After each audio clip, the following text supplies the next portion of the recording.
있습니다. 자, 두 번째 영상 보겠습니다. 식민지에서 해방된 나라 중에 민주화 그리고 산업화를 동시에 이루어낸 국가, 선진국으로 도약한 나라는 대한민국이 역사적으로 또 현실적으로 유일합니다. 위대한 국민들이죠. 평균 90% 이상 성공한다고 하는 친위 군사 쿠데타도 우리가 무력이나 출혈 없이 평화적으로 아주 아름답게 싸워서 이겨내지 않습니까? 아마 세계사에 없을 위대한 평화혁명입니다. 그리고 어쩌면 이 민주주의라고 하는 것이 과거에는 모르겠는데 현대와 같은 아주 합리적인 첨단 산업사회, 첨단 기술사회에서는 민주주의 자체가 그 산업 경제 발전에 매우 핵심적인 요소가 된다고 저는 생각합니다. 전 세계적인 아주 미세한 그리고 치밀한 경쟁이 이루어질 이 상황에서는 합리성, 객관성, 투명성, 예측 가능성 이런 것들이 이 경제 성장 발전, 기술 발전에 크게 도움이 될 수밖에 없습니다. 불투명하고 폭력적이고 어지럽고 예측 가능하지 않고 이런 사회에서는 기술 문명이라고 하는 게 자리를 잡기 어렵죠. 그래서 저는 대한민국에 정말 진정한 새로운 기회가 왔다 이렇게 생각합니다. 우리 다음 세대가 살아갈 우리 대한민국은 이제 과거에 김구 선생이 말씀하셨던 것처럼 문화로 전 세계에 영향을 끼치는 문화 강국으로 도약하고 있습니다. 이 문화라고 하는 것도 어찌 보면 민주주의와 아주 잘 어울립니다. 네. 어떻게 들으셨어요? 김종대 의원님? 네. 굉장히 뭐 자부심 넘치고 열정적이다. 내용 자체는 톤은 차분하지만 내용은 열정적이다. 네. 그리고 아마 동포들도 자긍심이 상당히 어떤 그렇습니다. 고치되는 예. 이렇게 되는 어떤 그 좋은 대화라고 생각이 됩니다. 그래서 저것도 마찬가지인데 이렇게 어떤 그 대한민국이 이제 눈부신 성장의 서사, 네. 그다음에 어떤 그 민주주의를 달성한 어떤 영광의 시간들 이런 것들을 딛고 이제 올라서는 어떤 그 자긍심 넘치는 어떤 선진국가 이런 어떤 그 비전들 이런 부분들이 이제 제시가 됐다. 네. 그런데 이런 부분들도 이후에 그러면은 저기 김구 선생이 말한 문명 국가로 가는데 이제 반도체 이 부분은 알겠고 네. 산업도 알겠고 그러는데 교육은 우리가 미래 창조적 인간은 어떻게? 또 우리가 또 정의롭고 공정한 어떤 그 분배와 어떤 상호 존중 배려가 하는 어떤 인간이 돈이 아닌 인간이 지배하는 네. 대한민국. 자칫하다가 성장 일변도로 가면은 완전히 어떤 우리가 이제 물질 만능에 네. 어떤 그 또 그 성장의 어떤 이데올로기에 중독된 세계로 가는데 이왕 그것이 아니라면은 조금 더 인간의 얼굴을 한 지능 사회. 이런 면에서 우리 사회의 어떤 그 요구되는 혁신에 더불어서 정의라고 하는 가치, 또 사람의 가치 이런 부분들을 좀 균형 있게 네. 배치해 준다면은 저 이야기는 좀 생명력을 얻을 것 같다 이런 생각이 들어요. 어떻게 들으셨어요? 지금 이재명 대표의 말씀은 동포 간담회에서 우리 네. 동포들에게 한 이야기입니다만 사실은 전 세계인들에게 던지는 메시지입니다.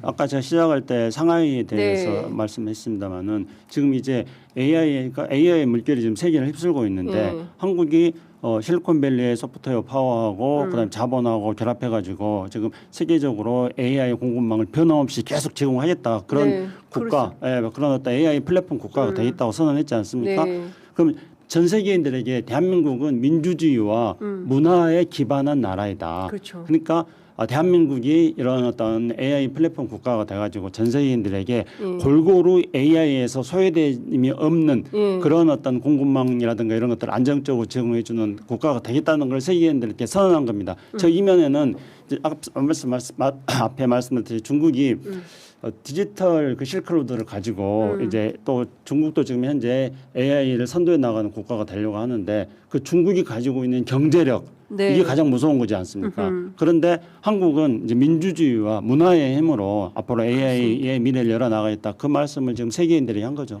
저는 굉장히 중요한 말씀이라고 생각합니다. 그러니까 이 AI 패권을 어떤 나라가 주느냐 세계에서 이것도 되게 중요한 거잖아요.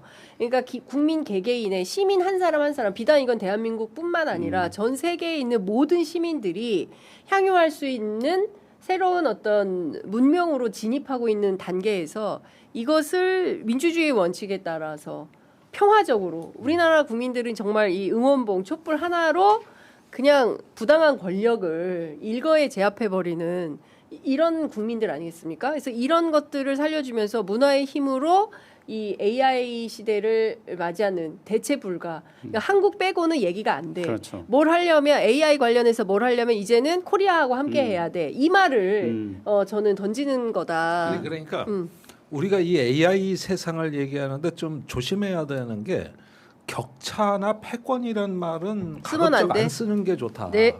우리가 세계에 둘 다 내가 썼네 오늘. 아니 그런데 일단 그거야 지금은 이제 도전하는 단계니까 네. 그렇다 치더라도 이게 새로운 패권으로 가는 겁니다. 새로운 강대국으로 가는 겁니다. 전 네, 그런 건 세계와 아니에요. 격차를 벌려서 아닙니다. 우리가 이렇게 합니다. 사실은 우리 은연중에 사고에 그게 있어. 아니요. 있긴 모두의 있어. AI, 모두에다 그런데 써야 된다. 지금 우리가 이제 하나의 어떤 그 이렇게 그 몸집을 불릴 때는 과거의 가치가 아니라 새로운 가치의 옷을 입어야 그렇습니다. 이 성장이 존중받고 설득력이 있는. 음흠. 그러니까 가급적이면 그런 용어는 쓰면 안 된다. 네. 그런 것보다는 뭐냐면 확장성 있고 포용력 있는 문명. 그러니까 AI라는 것은 우리의 확장된 지능입니다. 네. 그러니까 제2의 뇌예요. 그렇습니다. 듀얼 브레인이라고 예. 우리의 원래 갖고 있는 인간성을 확장해서 쓰는 도구에 불과한 예. 거거든요. 그러니까 이런 부분들을 통해 가지고 더 많은 사람들을 만나고 포용하고 확장하는 그렇죠. 데서 우리가 거기에서 어떤 가치랄까 이런 어떤 그 뭐랄까 우리 삶을 이렇게 충만하게 채워줄 네. 이런 미래로 가는 것이다. 이런 부분들을 좀 분명히 하면은 이런 가운데서 이제 발생할 AI의 부작용을 넘어서는데 도움이 될 겁니다. 네. 지금 AI가 나타나는 모양은 너무 사실은 저기 그 극단적 양극화 내지는 어떤 그 자원의 쏠림, 네. 그다음에 어떤 그 자원의 착취에 기반하고 있어요. 그러니까 네.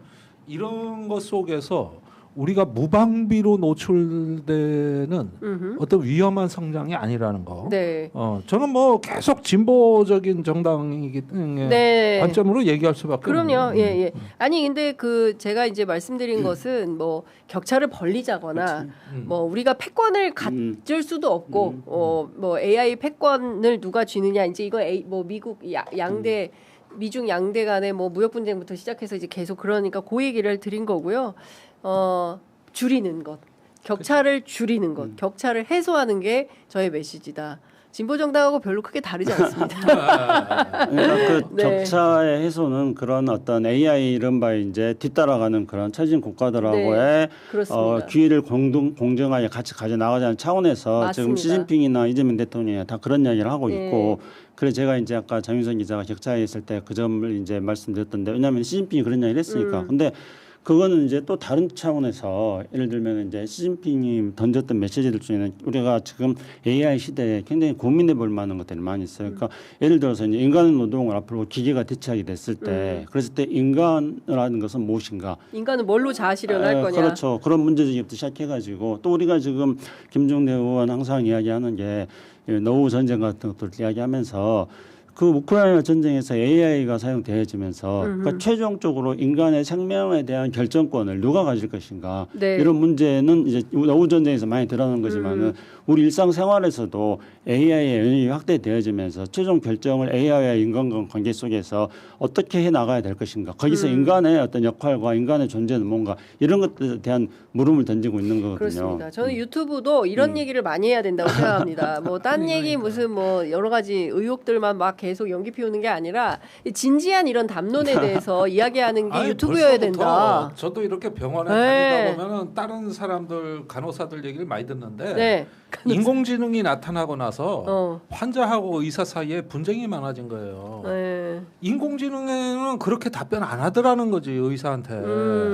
여기는 의사한테? 이렇게 나온다. 아, 근데 의사한테 가서 그렇지 그러니까 내가 인공지능 찾아보니까 내 질환에 대해서 이런데 의사 너는 왜 딴소리해? 이렇다는 딴소리 아니야. 항의한다는 그런데 거죠? 인공지능을 더 신뢰하는 거예요.